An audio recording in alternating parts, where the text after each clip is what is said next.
শবে বরাত উপলক্ষে আজ আপনাদের জন্য হালুয়া রেসিপি নিয়ে এসেছি, যা দেখতে যেমন ইউনিক, খেতেও অসাধারণ।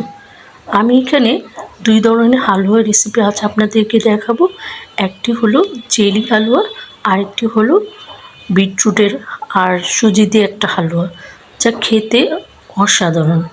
যদি একবার এই রেসিপিটা বানান, দেখবেন যে কোনো সময় আপনারা এটা বানিয়ে খেতে ইচ্ছে করবে। আর এই হালুয়াটা আপনারা যে কোনো অকেশনে ডেজার্ট হিসেবে রাখতে পারেন। অনেক অসাধারণ এক রেসিপি। চলুন কথা না বাড়িয়ে তৈরি করা যাক। আমি এখন জেলি হালুয়াটা তৈরি করব। এর জন্য আমি বাটিতে 3 টেবিল চামচ কর্নফ্লাওয়ার নিয়ে নিয়েছি। আপনারা যদি বেশি হালুয়া বানাতে চান তাহলে কর্নফ্লাওয়ারটা একটু বাড়িয়ে দিবেন।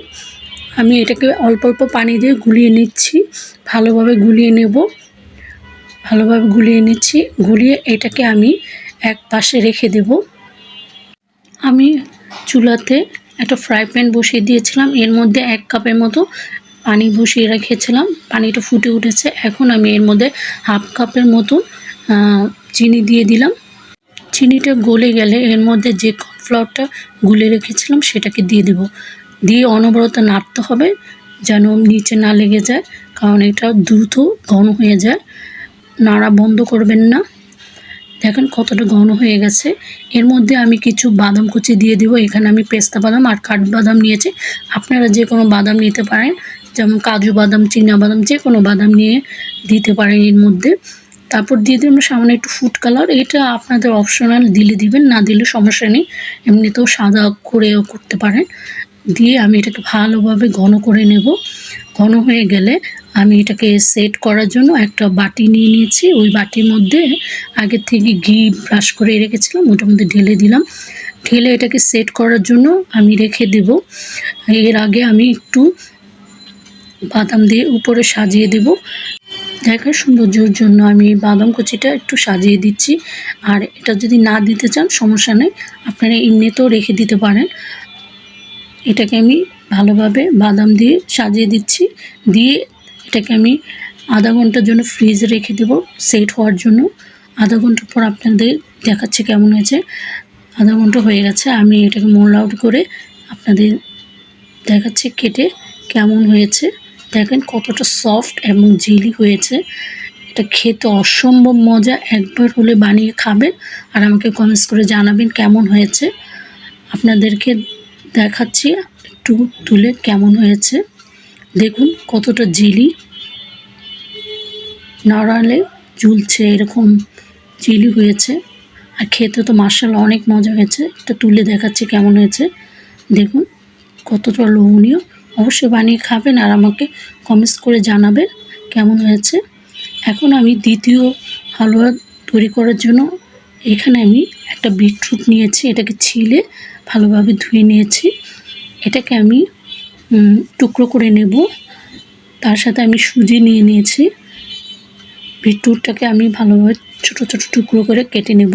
কেটে নিয়েছি। এখন ব্লেন্ডার জগে দিয়ে এটাকে ব্লেন্ড করে নেব। সবগুলো দিয়ে দিচ্ছি। দিয়ে ব্লেন্ড করে এটাকে পাশে রেখে দেব।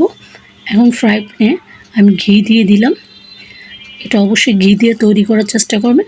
এখন আমি এখানে সুজি দিয়ে দিলাম 2 কাপের মতন। আপনারা অল্প বানালে অল্প সুজি দিতে পারেন। আর বিটরুটের যে ব্লেন্ড করেছে ওইটা আপনারা ছেঁকে রসটাও দিতে পারেন, সমস্যা নেই। ভালোভাবে সুজিটাকে ভেজে নিতে হবে। ভেজে এর উপরে আমি যে বিটরুটটা নিয়েছিলাম ব্লেন্ড করে সেটা দিয়ে দিলাম। তারপর 1.5 কাপের মতো দুধ দিয়ে দিয়েছি। এই দুধ দিয়ে আমি সুজিটাকে সিদ্ধ করব। তারপর চিনি দিয়ে দিলাম 1 কাপের মতো। দিয়ে ভালোভাবে নাড়তে হবে। অবশ্যই চুলার আঁচটা মিডিয়াম টু লো রাখতে হবে। কোনো রকম চুলার আঁচটা বাড়াবেন না, তাহলে নিচে লেগে যাবে। এখন আমি সামান্য একটু লবণ দিয়ে দিলাম মিষ্টির ব্যালেন্সটার জন্য। দিয়ে ভালোভাবে এটাকে নেড়ে চেড়ে নিতে হবে। আমার সুজিটা হয়ে গেছে। নামানোর আগে একটু ঘি দিয়ে দিলাম। ঘি দিয়ে ভালোভাবে নামিয়ে একটা প্লেটে সেট করার জন্য আমি আগে ঘি ব্রাশ করে রেখেছিলাম, সেটার মধ্যে আমি হালুয়াটা ঢেলে দিলাম। দিয়ে ভালোভাবে চামচ দিয়ে একটু সেট করে নিলাম। তারপর এর উপরে আমি কাঠবাদাম আর পেস্তা বাদাম দিয়ে সাজিয়ে দিচ্ছি। সাজিয়ে এটাকে একটা চামিচ দিয়ে চেপে চেপে বাদামটাকে বসিয়ে দেব, কারণ না হলে গরম অবস্থায় এটা দিলে বাদামটা সেট হয়। ঠান্ডা হয়ে গেলে বাদামটা থাকে না, তাই গরম অবস্থায় বাদাম দিয়ে এরকম সেট করে নেবেন।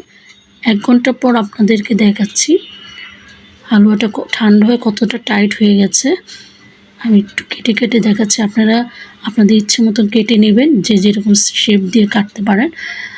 তারপর দেখেন কতটা লোভনীয় হয়েছে এই বিটরুটের হালুয়াটা। যেমন দেখতে সুন্দর, খেতেও মাশাআল্লাহ অনেক মজা হয়েছিল। অবশ্যই বাসায় বানিয়ে খাবেন। এই শবে বড়তে সবাইকে বানিয়ে খাওয়াবেন, সবাই আপনার প্রশংসা অবশ্যই করবে। তাছাড়া এটা আপনারা যে কোনো অকেশনেও তৈরি করে দিতে পারেন, সবাই খুবই মজা করে খাবে। এই দুটা হালুয়া কেমন হয়েছে আমাকে কমেন্টস করে জানাবেন। আপনাদের কমেন্টসে অপেক্ষা থাকলাম। আর ভিডিও ভালো লেগে থাকলে অবশ্যই একটা সাবস্ক্রাইব করে দিবেন, লাইক শেয়ার করে দিবেন। আজ এই পর্যন্ত, সবাই ভালো থাকেন, সুস্থ থাকেন। আল্লাহ হাফেজ।